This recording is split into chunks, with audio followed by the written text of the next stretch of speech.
So first of all, let's start here, John. This is so shocking. It's so egregious. But I keep hearing this, John. It's not new. You guys knew about it. This has been known for some time in Minneapolis.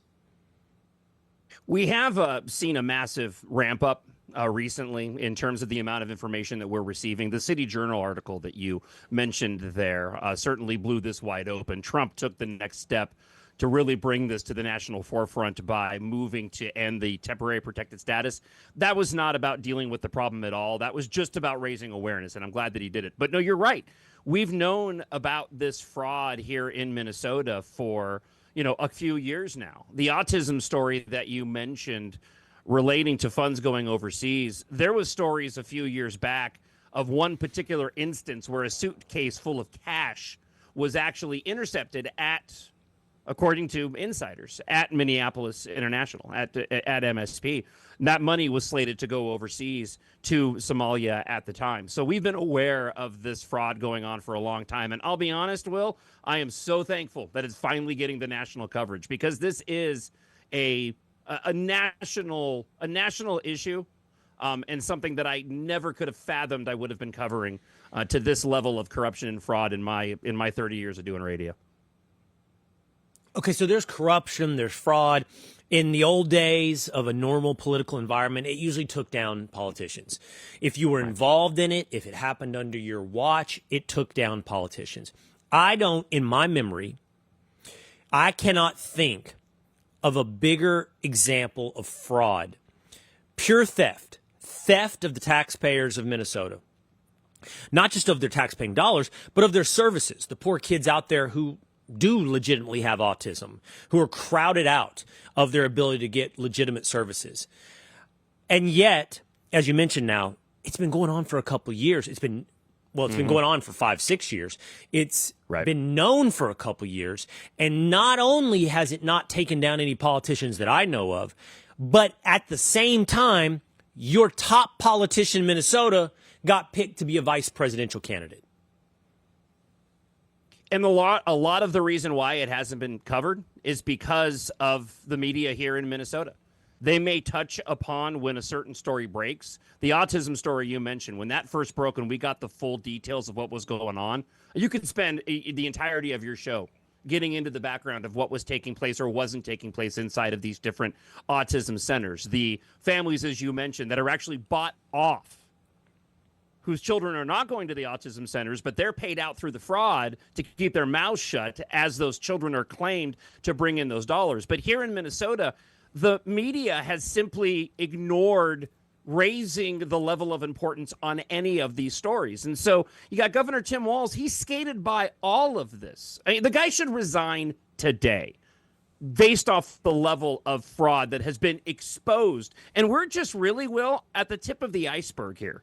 I mean, there is so much more that is going to be revealed within the next year. I am sure of it, that what we're talking about right now will seem relatively small compared to what is still going to come via these ongoing investigations that have been taking place. It's incredible to see happen. And again, I'm just glad that everybody is talking about it now, because we've been sitting here scratching our heads going, when is the country going to wake up to what is taking place in this great state?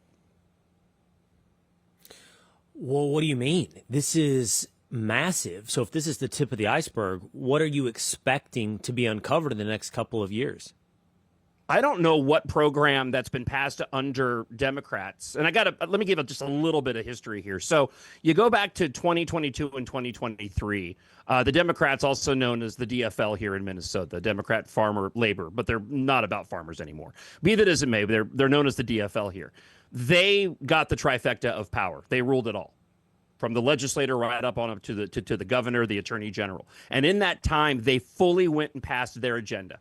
They ignored the Republicans in the legislature. They ignored any concerns about these programs, and they just passed everything they wanted to pass. And what we see now are the ramifications of just how open to fraud they created with these programs. And so when I say it's a tip of the iceberg, I don't think there's any government-funded, taxpayer-funded public service program passed under Democrats that is not fraudulent at this point in time. So you're seeing exposure in House and Human Services. You're seeing it in autism centers. We've had daycare centers that have been targeted in the past and have been exposed for fraud before, the Feeding Our Future. But as we continue to investigate this, and hopefully these investigations coming from Trump's administration, as was announced yesterday, they're going to be looking into the Al-Shabaab taxpayer dollar funding. Hopefully, the federal government will be able to do the deep dive that's necessary, and we're going to see the true extent. Because while you see the number of $2 billion in fraud, most of the rational estimates right now, Will, it's about $6 billion or more in fraud that's just simply gone up in smoke here in Minnesota. Whoa. I mean, that's just an estimate. Where are you getting that number from? 6 billion. So we've only uncovered a third of what's happened. Where was that coming from? Well, insiders? We're basing. What is that? Yeah, no. We're basing a lot of this off of the individuals who have been convicted so far and the relevant information that we have via the investigations. But when you start to look at the other programs that are coming under question, we just had Governor Tim Walz only because he can no longer hide from the fraud because the media has been giving him cover for years, and they gave him cover last year when he was picked as VP. All of this was known, and it was completely ignored. But he just shut down funding to some 14 different programs over fear of fraud here in Minnesota. So the funding is stopped to those programs. We have yet to get into the intricacies and the details of those particular programs to discover just how much fraud has been perpetuated. John, when did he do that? What's that? Shut down that funding. It's going to be heading into next year. When did he freeze that funding? He did that, 2 weeks ago?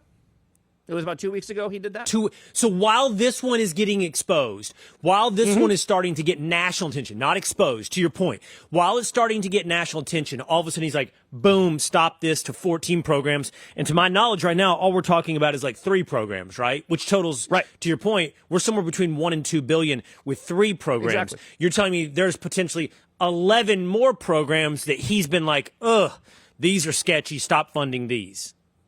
100%.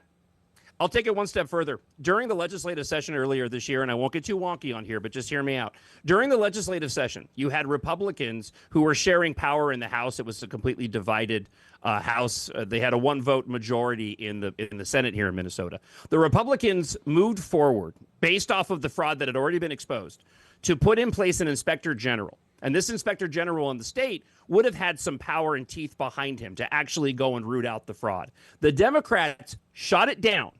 Said, nope, we don't think that the fraud's that bad or it's really to the extent of what everybody is saying. So they voted against it.